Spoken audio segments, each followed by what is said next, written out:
구독, 알림 설정까지 부탁드립니다. 오늘도 우리 사는 이야기 찾아주셔서 감사합니다. 사연자분이 보내주신 이야기 시작해볼게요. 안녕하세요. 지방에 거주하면서 작은 식당을 운영하고 있는 20대 후반의 남자입니다. 그리고 결혼 3년차 유부남이기도 합니다. 제가 이렇게 글을 쓰게 된 이유는 최근에 정말 말도 안 되는 일을 겪게 되어서입니다. 먼저 저는 어린 시절부터 넉넉하지 못한 형편에서 자랐습니다. 아버지께서는 무척이나 부지런했고 저희 가족을 먹여 살리기 위해서 밤낮 없이 정말 열심히 일을 하신 분입니다. 문제는 저희 형제가 아버지 혼자 벌어서 먹이기에는 너무 많았다는 게 문제였죠. 제 위로는 누나 둘과 아래로 남동생, 여동생이 하나씩 있습니다. 오남매로 요즘은 흔치 않게 많은 형제들이죠. 거기에 할머니와 부모님 두 분까지. 제 어린 시절은 8식구가 좁은 집에서 옴살달싹 못하게 서로 엉켜 지냈던 기억밖에 없습니다. 그땐 제 방 하나 가지지 못한 것이 얼마나 서러웠는지. 저는 대학 입학과 동시에 자취를 시작했습니다. 남들이 들으면 형제들이 많아 단란하고 화목하게 지냈을 거라 짐작하시는데 저는 전혀 그렇게 생각하지 않습니다. 항상 먹을 거, 입을 거, 무엇 하나 제 것이 없고 부모님의 사랑 역시도 형제들과 나눠 갖는다는 게 어떻게 행복했다고 말할 수 있을까요? 저는 그래서 나중에 결혼을 하게 된다면 딩크를 할 거라 다짐을 했었습니다. 그렇게 대학을 다니다 도저히 공부로는 제 스스로가 생각하기에 직장을 갖지 못할 거라 생각이 들어 대학교 3학년부터 친한 형과 작은 레스토랑을 운영하게 되었습니다. 방학 동안만 사장님 대신에 대리 운영을 하기로 했었는데 제 생각보다 더 가게도 잘 되고 제 적성에도 맞는 것 같다는 생각을 하게 되었습니다. 그래서 형과 함께 대학을 중퇴하고 본격적으로 요식업에 발을 담았습니다. 몇 년을 제 가게같이 운영을 하다 보니 사장님께서도 저희를 어여삐 여기셨는지 다른 가게를 내시면서 본래 가게를 권리금도 받지 않으시고 저에게 넘겨주셨습니다. 그때부터 친한 형과 함께 죽어라 노력했습니다. 그때쯤 저희 가게에서 제 아내가 될 여자를 만나게 되었습니다. 저희 가게 아르바이트생으로 왔었는데 나이는 저보다 7살 연상이었습니다.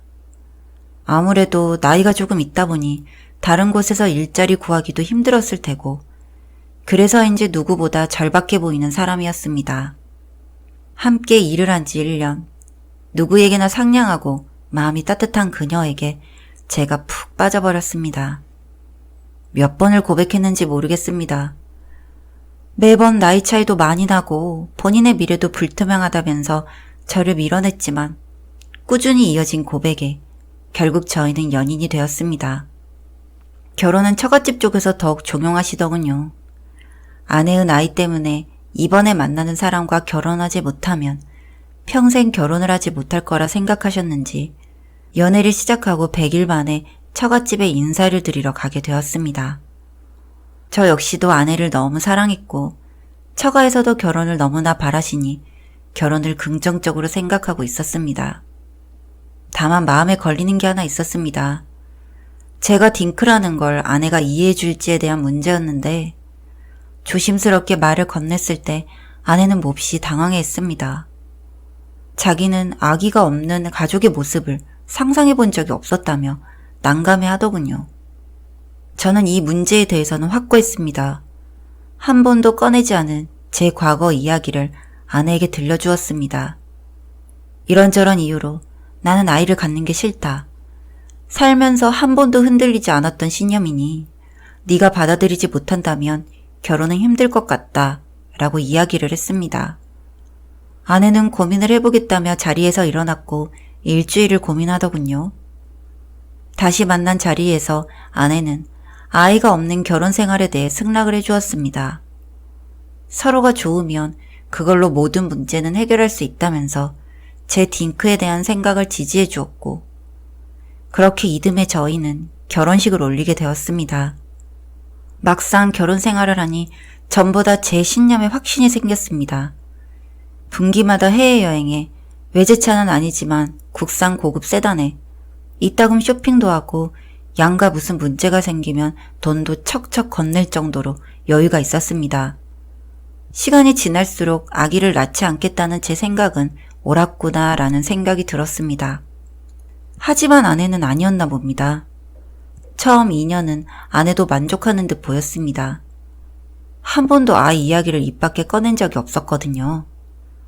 하지만 작년 연말부터 아기에 대한 생각을 조심스럽게 제게 물어왔습니다. 이제 해가 바뀌면 자기의 나이가 30대 후반인데 정말 조금만 더 시간이 늦어지면 아기를 가지고 싶어도 가질 수가 없을 것이다. 지금 저와의 결혼 생활은 너무 행복하지만 우리를 닮은 아이가 없다는 게 지금까지의 행복이 모두 빈 껍데기인 것 같다면서 저를 몰아붙였습니다. 분명 결혼 전에도 이 문제에 대해 서로 상의를 했었고 동의를 해서 결혼을 하게 된 것인데 이제 와서 다른 이야기를 아내가 꺼내니 저는 너무 황당했습니다. 아무리 생각해도 딩크를 선택한 것에 대해 나는 한 번도 후회한 적이 없다며 아내를 설득했지만 아내는 요지부동이었습니다. 그날 밤 저희 결혼 후 처음으로 가장 크게 싸웠습니다. 아내는 제가 결혼을 하고 살다 보면 바뀔 줄 알았다면서 어쩜 그렇게 매정하냐며 막말을 퍼부었고 저 역시 이제 와서 딴소리를 하는 네가 이해가 되지 않는다며 맞섰습니다. 그 일이 있고 난 후 저희는 한참 동안 서로 대화가 없었습니다. 아내는 틈만 나면 처갓집에서 지냈고 저 역시도 가게 일이 바빠 그런 아내에게 아무 소리도 하지 않았습니다. 그러던 어느 날 제가 아내를 데리러 처갓집에 들리게 되었을 때 아내와 장모님이 웬 아기를 안고 서로 이야기를 나누는 모습을 보게 되었습니다. 저는 유아에서 누구 아이인지 물었더니 장모님 친구의 며느리가 아이를 며칠 맡겨서 대신 돌봐주고 있다고 하네요.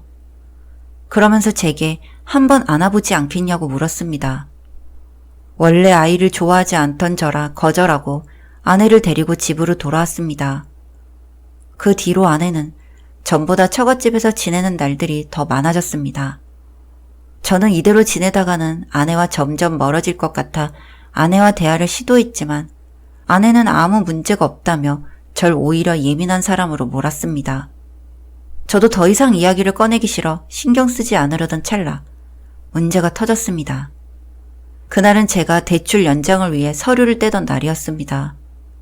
등본을 떼었는데 거기에 저와 제 아내 말고 친자 이름으로 처음 보는 이름이 적혀 있었습니다. 제게 아들이라니. 너무 황당해서 아내에게 곧장 전화를 걸었습니다. 무슨 일이냐며 전화를 받는 아내에게 방금 제가 보았던 걸 설명하고 아내에게 어떻게 된 거냐며 따졌습니다. 소화기에서 한참 침묵이 이어지니 잠시 처갓집으로 넘어오라고 하더군요. 곧장 처갓집으로 달려간 제 앞에 아내는 전에 보았던 아기를 안고 서 있었습니다. 설마 하는 생각이 들었습니다. 설마 자기가 안고 있는 아기가 내 호적에 올라와 있는 아기야? 아내는 말없이 고개를 끄덕이더니 제게 아기를 건넸습니다.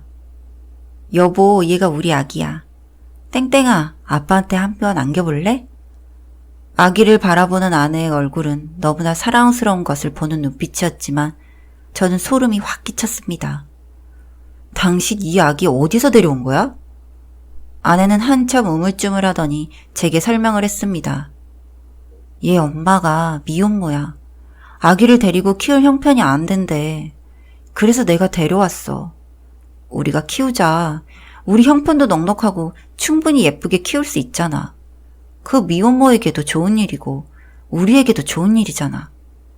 당신 미쳤어? 미혼모에게서 아기를 데려왔다고? 애 엄마 어딨어? 연락처 빨리 알려줘. 아내는 순간 눈을 흘겼습니다. 절대로 아기는 다시 돌려줄 수 없다며 소리를 지르는데 제가 알던 상냥하고 따뜻했던 아내가 맞나 싶을 정도로 소름이 끼쳤습니다.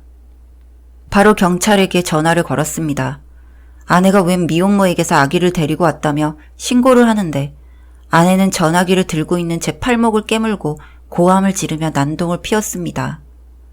소란이 잦아들 때쯤 도착한 경찰과 함께 경찰서로 이동해 아기의 신원을 파악했습니다. 그리고 자초지종을 알게 되었는데 같은 지역에 사는 미혼모에게 아내가 접근하여 돈을 주고 아기를 데리고 왔다고 합니다. 정말이지 아기가 갖고 싶었어도 어떻게 돈을 주고 사올 생각을 했는지.